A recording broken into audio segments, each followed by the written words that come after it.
अरे आ जाओ। ओह, देखो जरा। ज़मरुद, मुझे बात करनी है, मेरे कमरे में आओगी? हाँ बोलो, क्या बात है? हाँ बेटा, यही बात कर लो। माँ हूँ मैं, इसकी कोई अजनबी थोड़ी हूँ।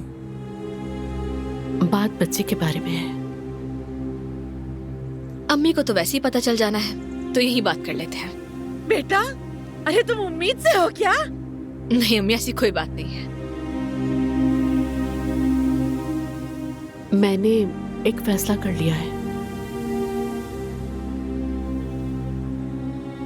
तुमने जो कहा करूंगी।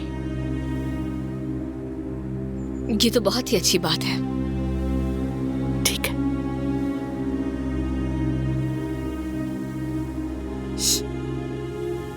क्या करेगी ये, और कौन सी अच्छी खबर मिल गई तुम्हें?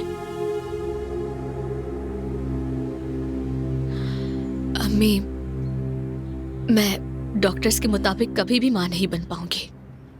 तौबा अस्तगफिरुल्लाह, कैसी बातें कर रही हो तुम? तौबा तौबा, ऐसा नहीं हो सकता बेटी, कभी नहीं।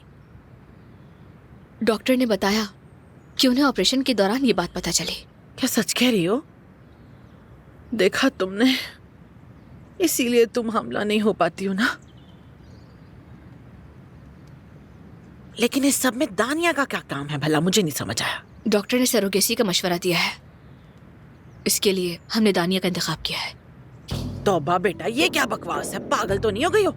तुम्हारे कहने का मतलब है कि अब अदनान और दानिया एक साथ रहेंगे? होश में तो हो तुम अपने? तौबा तौबा, यकीन नहीं आ रहा मुझे। अम्मी, जैसा आप बोल रही हैं वैसा नहीं है। मुझे हैरत है, तुम्हें इस बात से कोई फर्क ही नहीं पड़ता। जिस औरत को तुम अपने सामने बर्दाश्त नहीं करती थी, उससे ऐसी बात कर रही हो? अम्मी, ऐसी बात नहीं है। जब आपको जानते नहीं तो बेहतर है कि चुप रहे। हो जाती हूँ चुप, लेकिन देख लेना तुम, अगर वो बच्चा लेकर भाग गई और अदनान इसके पीछे चला गया ना, तो पता चलेगा। नहीं, वो ऐसा नहीं करेगी। हाँ, नहीं करेगी वो ऐसा। पहले भी ऐसा कर चुकी है, तो अब क्यों नहीं करेगी? बिल्कुल करेगी। अम्मी, दानिया मौत के मुंह में पहुंच गई थी, और वो भी मेरी वजह से। समरुद, अब तुम ऐसा ना कहो, अल्लाह का वास्ता है तुम्हें बेटा। अगर तुम अच्छी बनोगी तो लोग फायदा उठाएंगे तुम्हारा बेटी। बुरी इंसान नहीं है वो, अजमत साहबा के बहकावे में आ जाती है बस। अब मैं क्या कहूँ तुम्हें, एक तो तुम बहुत मासूम हो, सुनती नहीं किसी की। परेशानी की कोई बात नहीं, मैंने सब कुछ सोच लिया है। हाँ, तो तुमने अगर पहले ही फैसला कर लिया है कि बैंक की रखवाली चोर से करवाना चाहती हो, तो करवा लो, फिर देखना क्या होता है। मेरी मत सुनो, वैसे भी सब वाजे है, फिर क्या समझाना तुम्हें।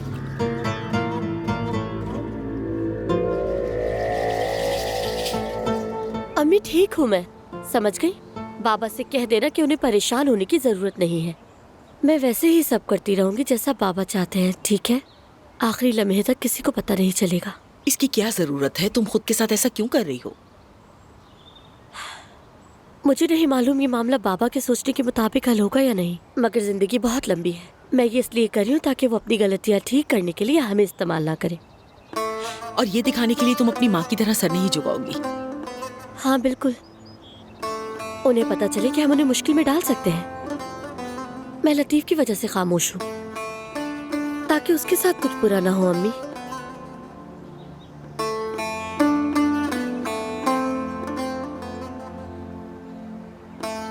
मैं कभी तुम्हारे बाबा को अपनी बात नहीं मनवा सकी, लेकिन लगता है कि मैं बहुत खुशकिस्मत हूँ कि मैंने एक ऐसी बेटी की परवरिश की जो अपने बाप के सामने डटकर खड़ी हो सकती है। मुझे तुम पर फख्र है बेटी, लेकिन बेटी प्लीज अपना ख्याल रखना। खैर है, आप वापस जा रही हैं? हाँ, जा रही हूँ। चाय पिलाने का शुक्रिया। फिर मुलाकात होगी। खुदा हाफिज। अम्मी, अपने दिमाग से वो ख्यालात निकाल दे, ऐसा नहीं हो सकता। ठीक है मेरी जान, मैं जानती हूँ ऐसा नहीं हो सकता, बस एक ख्याल आया था। सर्दी बहुत है, अंदर चली जाओ। ठीक है।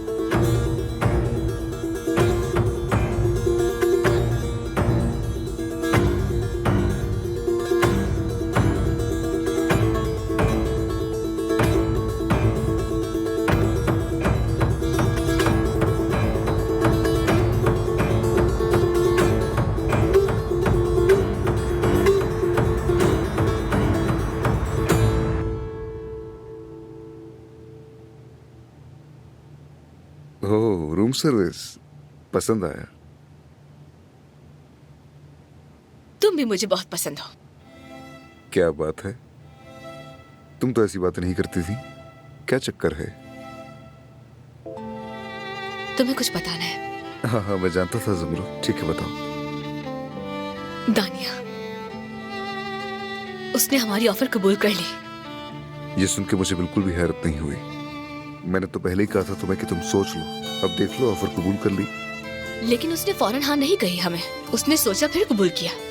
ज़मरुद क्या हो गया, तुम बात को नहीं समझ रही। इस फैसले से जो मसाइल आएंगे ना, उनके लिए भी तैयार रहना। मैं उससे बात करूंगी, और जैसा उसने कहा था कि डिलीवरी के बाद वो अपनी बहन के पास ऑस्ट्रेलिया चली जाएगी। अच्छा खैर, मेरी बात सुनो। वो जिस डॉक्टर से हमने मशवरा किया था, उसने एक मौजे के बारे में बताया था। मैं सोच रहा हूँ कि हम ट्राई करें। अच्छा, एक कोशिश तो कर सकते हैं ना?